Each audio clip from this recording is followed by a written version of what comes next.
क्या आठवां वेतन आयोग सिर्फ चुनावी घोषणा बनकर रह जाएगा? कर्मचारियों में बढ़ रहा है गुस्सा, अलाउंस को लेकर भी बड़ा डर।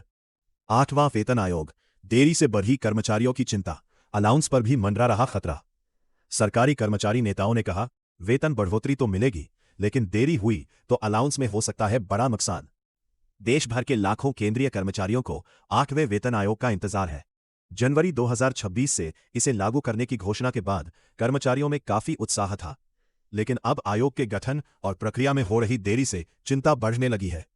कर्मचारी संगठनों का कहना है कि सरकार की नीयत पर फिलहाल कोई सवाल नहीं है, क्योंकि सरकार ने खुद आठवें वेतन आयोग की घोषणा की थी। लेकिन समय तेजी से निकल रहा है और अभी तक आयोग के काम में अपेक्षित गति दिखाई नहीं दे रही है।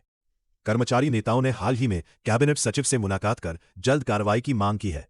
उनका कहना है कि यदि आयोग की रिपोर्ट जनवरी 2026 के बाद आती है तो बढ़ा हुआ वेतन तो बकाया के साथ मिल सकता है, लेकिन अलाउंस को लेकर बड़ा नुकसान होने की आशंका है। नेताओं का दावा है कि पहले भी ऐसे उदाहरण सामने आ चुके हैं जब वेतन आयोग लागू होने में देरी के कारण कर्मचारियों को कुछ अवधि के अलाउंस का पूरा लाभ नहीं मिल पाया था। उन्होंने चेतावनी दी है कि यदि सरकार ने 1 जनवरी 2026 से वेतन आयोग लागू करने का वादा किया है तो उसी तारीख से सभी भत्ते और अलाउंस भी लागू होने चाहिए।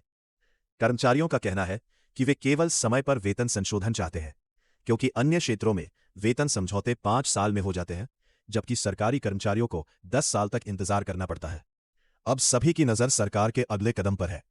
सबसे बड़ा सवाल यही है, क्या आठवां वेतन आयोग समय पर लागू होगा या फिर कर्मचारियों को एक बार फिर लंबा इंतजार करना पड़ेगा? आपको क्या लगता है, आठवां वेतन आयोग जनवरी 2026 से पूरी तरह लागू होगा या फिर देरी होगी? अपनी राय कमेंट में जरूर बताएं।